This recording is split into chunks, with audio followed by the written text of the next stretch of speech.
எனது அன்பு நேயர்களே, வணக்கம். உலகெங்கும் வாழும் பாபு சயின்டிபிக் ஆஸ்ட்ராலஜி சேனலின் மிதுன ராசி அன்பர்களே, உங்களை இந்த வார ராசி பலன்களுக்கு அன்போடு வரவேற்கின்றேன்.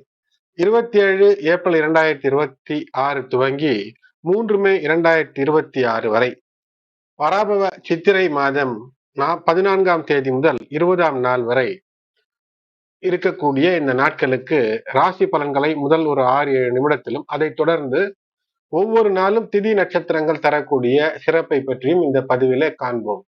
அன்பு நேயர்களே, இதுவரை சப்ஸ்கிரைப் செய்யாத நண்பர்கள் சப்ஸ்கிரைப் செய்து நோட்டிபிகேஷன் பெல் பட்டனை ஆன் செய்து தொடர்ந்து இணைந்த ஆதரவு தர அன்போடு வேண்டுகின்றேன். இந்த வாரத்தை பொறுத்தவரை அதிபோக காலம். ஆனால் இதை கடந்து சாதித்தால் பொற்காலம் துவங்கும். நிச்சயமாக வெற்றிக்கான வாய்ப்புகள் எல்லாம் இருக்கும். இந்த வாரத்தை பொறுத்தவரை இந்த அஷ்டம நிலையிலே ஏதோ ஒரு மரண பயம் போன்ற எது செய்தாலும் ஒரு பயம் போன்று மனதிலே இருந்து கொண்டிருக்கிறது என்றால் அது விலகும். மேலும் குரு ராசியிலே இருந்து தொடர்ந்து ஏதோ ஒரு கைப்பணம் வந்தாலும் கூட செலவாவது, அது வீண் செலவாவது என்ற வருத்தம் அடி மனதிற்குள் இருந்து கொண்டே இருக்கும். அந்த அடி மனதிலே இருக்கக்கூடிய வருத்தம் எல்லாம் நீங்கி வேலை தேடுபவர்களுக்கு ஒரு வேலைக்கான வாய்ப்பு. எதிர்பார்த்தபடி மிகப்பெரிய சம்பளம் என்று இல்லை என்றாலும் கூட ஓரளவிற்கு இது போதும் என்ற நிலைக்கு இருக்கும். தொழில் வியாபாரத்தில் இருப்பவர்களுக்கு புதிய முயற்சிகளை திட்டமிடுவதற்கு ஏற்ற காலம். ஆனால் உடனடியாக செய்வதற்கு அல்ல. காரணம், உங்களுடைய ராசிக்கு 10ஆம் நிலையில சனி, செவ்வாய், புதன் இவையெல்லாம் இணைந்திருக்கிறது. இந்த வாரத்துல புதன் பெயர்ச்சியும் இருக்கிறது. புதன் பகவான் ஆனவர் 11ஆம் இடத்திற்கு வருவார். இந்த வாரம் முழுக்க சூரியன் உச்சம் பெற்றிருக்கிறார். ஆகினால அரசு சார்ந்த விஷயங்களில சீரான அணுகுமுறை மூலமாக வெற்றி. ஏதோ ஒரு ஆராய்ச்சி படிப்பில இருக்கிறீர்கள் அல்லது ஏதோ ஒன்றை தெரிந்து அதனால் நாம் நல்ல முறையில வாழ்க்கையிலே முன்னேற வேண்டும் என்று ஏதோ ஒன்று ரகசியமான விஷயங்களை தெரிந்து கொள்ள வேண்டும். ஒரு தொழில் என்றால் ஏதோ ஒன்று செய்ய வேண்டும் என்றால் அதற்கான எவ்வாறு அதை செய்வது, அதற்கான ப்ராசஸ் கோட் என்ன என்றெல்லாம் அலைந்து கொண்டிருந்த விஷயத்திற்கு இப்போது அதற்கு ஒரு விடை கிடைக்கும். ஒரு நல்ல உதவி கிடைத்து ஒரு பயம், ஒரு இது மரண பயம் என்று சொல்லலாம், அதிலிருந்து விடுபட்டு ஒரு வெற்றிக்கான வழியை, யாரை நீங்கள் எதிரிகள் என நினைத்தீர்களோ, யார் எதிர்நிலையில இருப்பார் என நினைத்தீர்களோ அவர்கள் மூலமாகவே ஒரு வெற்றிக்கான வழியை தரக்கூடிய அமைப்பை இந்த வார கிரகநிலைகள் அற்புதமாய் கட்டமைத்து தருகிறது. அது மட்டுமல்ல, மிதுன ராசி அன்பர்களுக்கு அலுவலகத்திலே சற்று வேலை பளு அதிகமாக இருக்கக்கூடிய அமைப்பு என்பது இருக்கும். சனி, செவ்வாய் எல்லாம் 10ஆம் இடத்துல இருக்கிறது. சக ஊழியர்களிடம் ரகசியங்களை பகிர்ந்து கொள்வது என்பது தவிர்க்க வேண்டும். ஏனென்றால் உங்களுக்கு தெரிந்த ரகசியங்கள் வெளியே சென்று நீங்கள் எதில் சாதிக்கிறீர்களோ அந்த சாதனைக்கான பலன் மற்றும் ஒருவருக்கு சென்று விடக்கூடிய அமைப்பு ஏற்படும். ஆகையினால வேலையில இருப்பவர்களுக்கு, குறிப்பாக வெளிநாடு தொடர்பான வேலை, வெளியூர் தொடர்பான வேலையில இருப்பவர்களுக்கு சற்று கூடுதல் அனுகூலம் என்பது நிச்சயமாக கிடைக்கும். மேல் அதிகாரிகள் அல்லது உங்களுக்கு ஆர்டர் தரக்கூடியவர்கள், ஆர்டர் என்றால் ஏதோ ஒரு தொழில் செய்கிறீர்கள், வியாபாரம் இருக்கிறீர்கள் என்றால் யாரிடமிருந்து ஒரு ஆர்டரை பெற்று அவர்களுக்கு ஏதோ ஒன்றை தயார் செய்து தருகிறீர்களோ அவர்களிடமெல்லாம் பேசும்போது சற்று நிதானம் அவசியம் தேவை.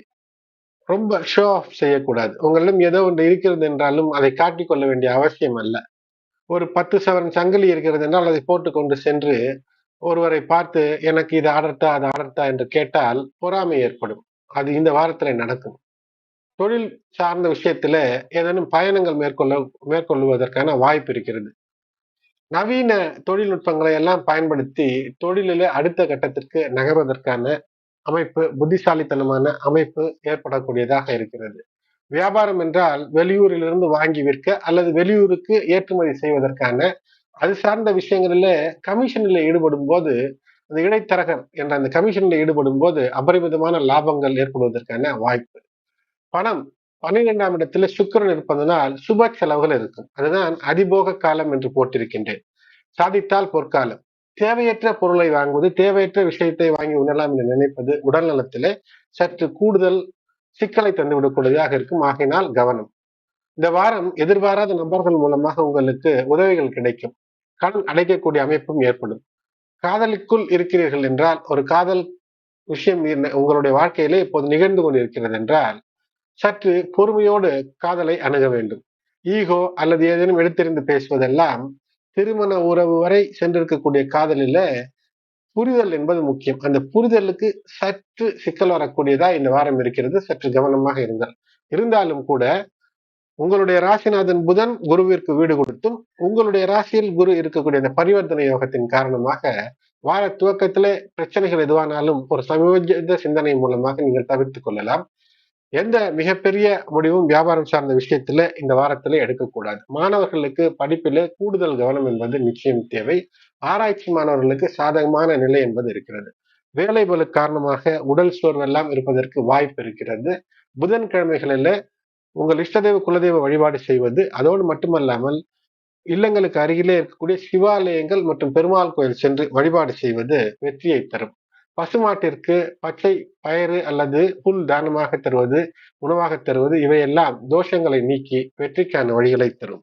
எனது அன்பு நேயர்களே, திங்கட்கிழமை ஏப்ரல் 27, 2026 இந்த நாளிலே சந்திரன் சிம்ம ராசியில கேதுவோடு இணைந்திருப்பார். இந்த கேது சந்திரன் இணைந்து இருக்கக்கூடிய இந்த காலம் என்பது ராகுவினுடைய பார்வை இயற்கையாகவே அங்கு அமையும். ஆகையினாலே எதை செய்தாலும் எந்த ராசினராக இருந்தாலும் பதற்றமின்றி செய்ய வேண்டும், அல்லது ஒரு நல்ல குருவினுடைய ஆலோசனை பெற்று செய்ய வேண்டும். விநாயகர் வழிபாடு அல்லது முழு முதற் கடவுள் என்று சொல்லக்கூடிய விநாயகர் வழிபாடு, அதே போல் உங்களுக்கு முழு முதற் தெய்வம் என்று சொல்லக்கூடிய தாய் தந்தையின் பேச்சை கேட்டு அல்லது பெற்றோர் பெரியோர் ஆசிரியர்களுடைய அறிவுரை ஆலோசகருடைய அறிவுரையை கேட்டு இந்த நாளிலே செயல் எதுவும் செய்யும் போது வெற்றியை தரும். திங்கட்கிழமை பராபவ வருடம் சித்திரை 14ஆம் நாள் ஏப்ரல் 27, 2026 திதி 6:16 PM வரை ஏகாதசி, பின்னர் துவாதசி. நட்சத்திரம் பூரம் நட்சத்திரம் 9:18 PM வரை, பிறகு உத்திரம். நாள் முழுவதும் சித்த யோகம். இந்த நாளுக்கு மோகினி ஏகாதசி என்று பெயர். இந்த நாளில பெருமாளை விரதமிருந்து வேண்டும் போது தவறுகள் தெரிந்து தெரியாமல் செய்த தவறுகள் இந்த நாளில விரதம் இருந்து போக்கிக் கொள்ளலாம்.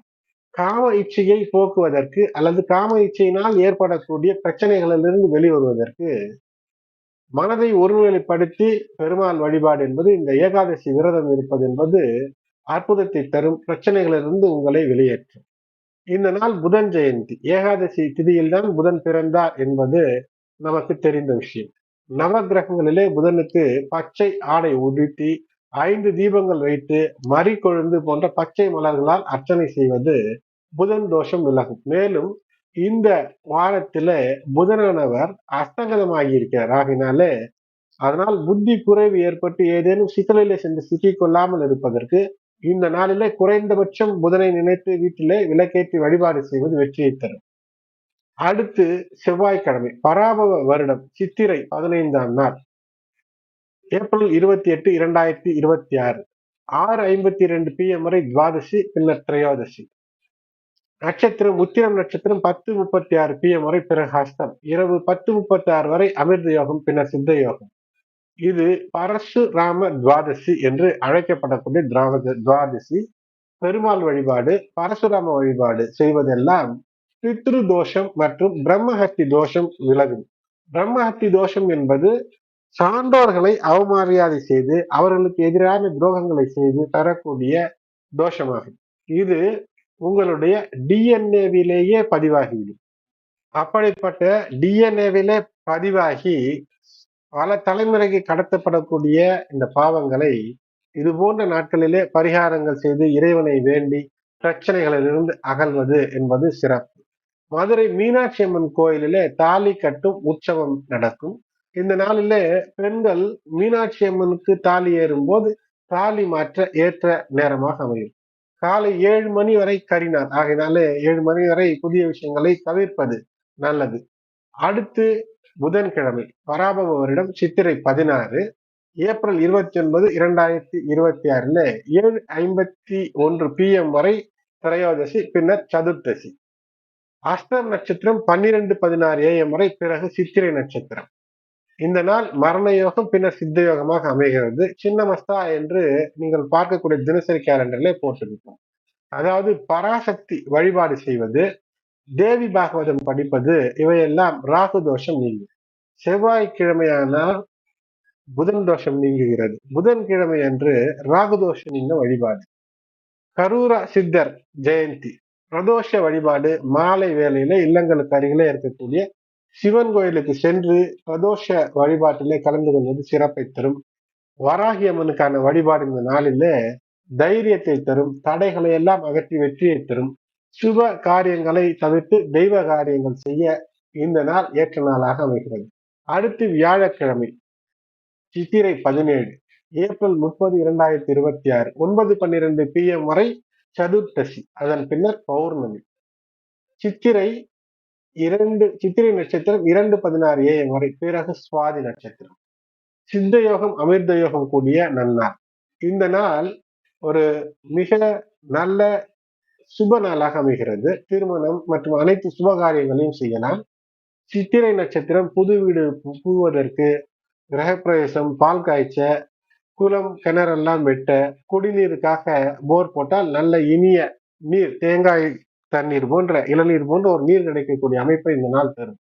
தேவதா பிரதிஷ்டை செய்ய, அனைத்து நல்ல காரியங்களும் செய்ய ஏற்ற நாள். இந்த நாள் நரசிம்ம ஜெயந்தி, வியாழக்கிழமை நரசிம்ம ஜெயந்தியாக அமைகிறது. பிறவி கடன் தீர ஸ்ரீ நரசிம்ம ஜெயந்தி ருண விமோசன ஸ்தோத்திரம் பாராயணம் செய்து லட்சுமி நரசிம்ம வழிபாடு செய்வது சிறப்பை தரும். பானகம் நிவேதனமாக வைத்து மற்றவர்களுக்கும் தருவது மிகப்பெரிய சிறப்பை தரும். ஜுவலந்தம் என்று நரசிம்மரை அழைப்பார். ஏனென்றால் அழைத்தவுடன் வரக்கூடிய தெய்வம் என்று போற்றப்படக்கூடியது மற்றும் பிரகாசத்தை, பிரைட்னஸை தரக்கூடியவர். ஆகையினால் நரசிம்மர் வழிபாடை தவறாமல் இந்த நாளிலே செய்வது சிறப்பை ஏற்படுத்தும். அடுத்தது வெள்ளிக்கிழமை சித்திரை 18 மே 1 2026 10:52 PM வரை பௌர்ணமி, பின்னர் பிரதமை. சுவாதி நட்சத்திரம் 4:35 AM வரை, பிறகு விசாகம். நாள் முழுவதும் சித்த யோகம். இந்த நாள் சித்திரா பௌர்ணமி. அழகர் ஆற்றில் இறங்கக்கூடிய அந்த உற்சவம் மதுரையிலே நடக்கும். சித்திர குப்தனுக்கான பூஜை.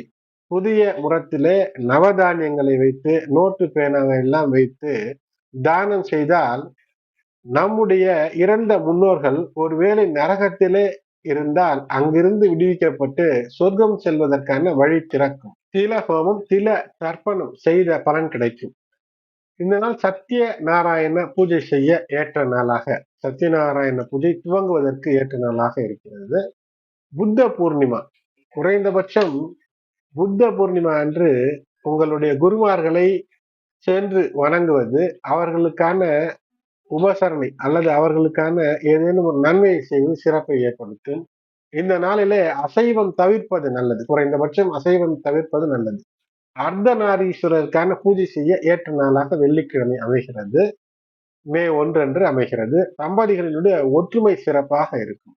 அடுத்தது சனிக்கிழமை சித்திரை 19 மே 2 2026 12:50 AM வரை பிரதமை, பின்னர் திருதியை.